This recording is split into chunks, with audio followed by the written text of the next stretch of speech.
Olha, por que o nome do Eric veio à tona? Porque ontem o Santos soltou uma nota oficial. Quem quiser ler a nota na íntegra, ela está publicada no Globoesporte.com. Ela é uma nota grande. A gente separou alguns trechos dessa nota. Na verdade, é um ofício que eles encaminharam à CBF, né? Exatamente. Encaminhado ao presidente, CBF, nominalmente encaminhado ao presidente da CBF, Marco Polo Del Nero. Obrigado, Eric. Se quem quiser ler na íntegra, pode acessar o Globoesporte.com. E eu separei alguns trechos dessa nota aqui para o Redação. Coloca no ar, diretor, por favor. Então, o Santos fala em fatos repugnáveis que influenciaram diretamente no resultado da partida e principalmente na não classificação do Santos. Mas ele diz o seguinte: estamos diante de um caso em que o árbitro revoga sua marcação por comunicação do quarto árbitro, cuja participação teria sido provocada pelo repórter de campo, o senhor Eric Faria, da Rede Globo de televisão. Mas essa ação, segundo o Santos, foi constatada no vídeo da partida e em fotografias tiradas por outros veículos de mídia. E pede algumas medidas do Santos, em nome da credibilidade do futebol nacional. Pede anulação da partida, proibir que repórteres permaneçam na lateral do campo, punir adequadamente a equipe de arbitragem pelo acerto, aí o acerto é meu, né? E descredenciar o senhor Eric Faria como repórter de campo. Essa é a nota do Santos. Sobre fotos em veículos citados pelo Santos, nenhuma foto apareceu até agora. E vamos ver como foi a transmissão da Globo? Vamos dar uma olhada como foi a transmissão da Globo e o momento do pênalti. Bota no ar, diretor.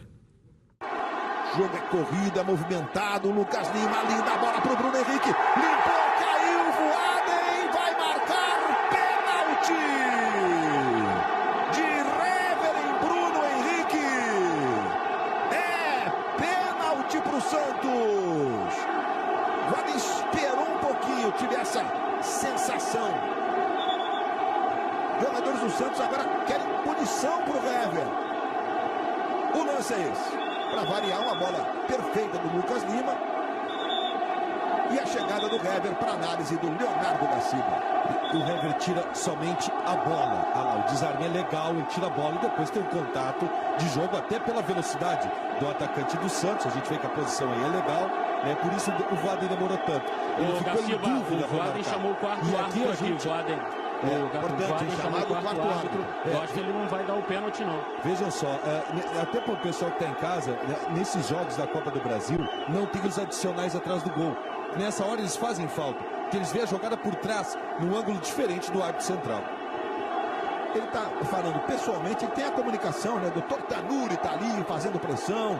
E o Voaden, pelo aplauso do Pará, o Voaden vai marcar o escanteio. Deu um escanteio. Dizendo que pegou somente na bola, né?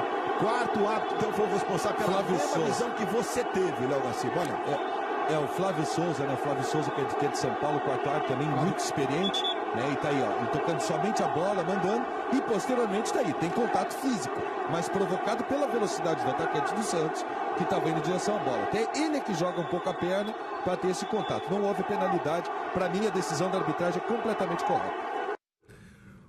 O Gaciba é o primeiro a opinar que não foi pênalti e o lance em câmera lenta no detalhe deixa isso claro. E o Eric informa logo na sequência que o Voaden chamou o quarto árbitro. Eric, quer complementar? Então, é só dizer que isso tudo é muito chato, né, Rizek? A gente gosta de vir aqui falar de futebol. Eu acho que assim, o futebol está virando uma coisa muito maluca e que não é o que a gente gosta de ver.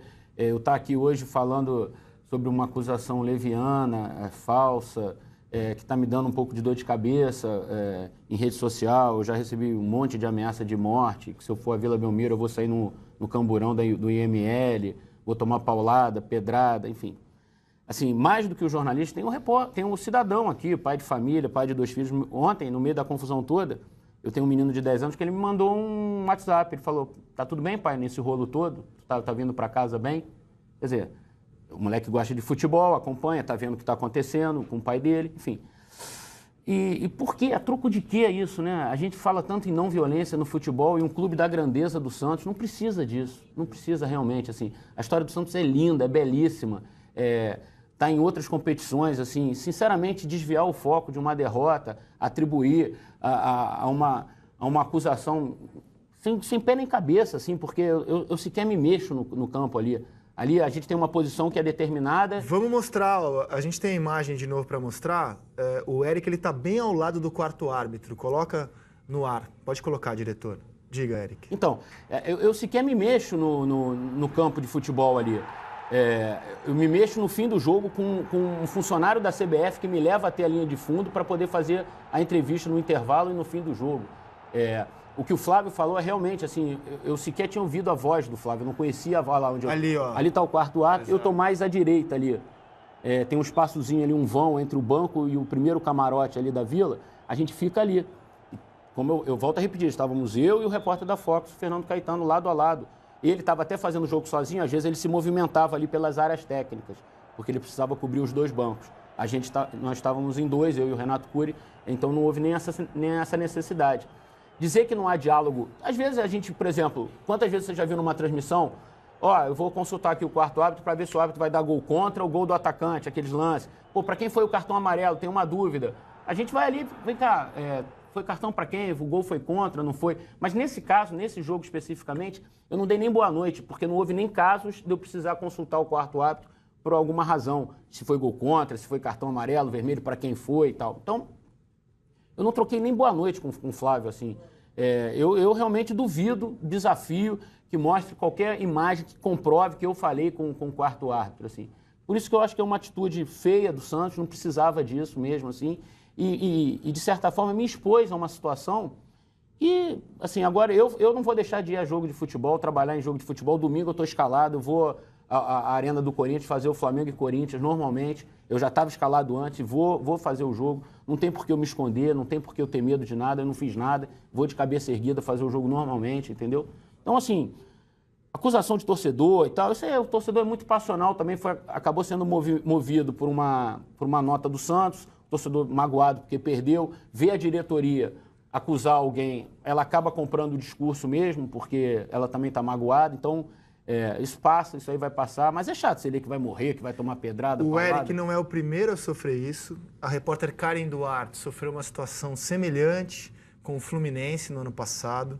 E não somos a única emissora a sofrer isso. O repórter Fernando Fernandes, da Rede Bandeirantes, já sofreu algo muito semelhante, assim como o André Hernan, assim como o Carlos Cereto.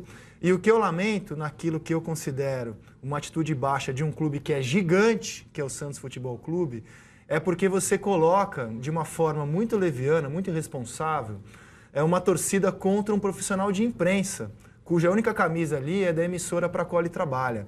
E aí, nesse ambiente de intolerância e de violência no futebol, né, e na sociedade como um todo, eu acho que o Santos podia ter medido um pouco as consequências do que ele fez, porque você coloca em risco, e falo do Santos, falo do Fluminense no ano passado, dos clubes de uma maneira em geral, você coloca em risco a segurança de profissionais que vão ao estádio para trabalhar.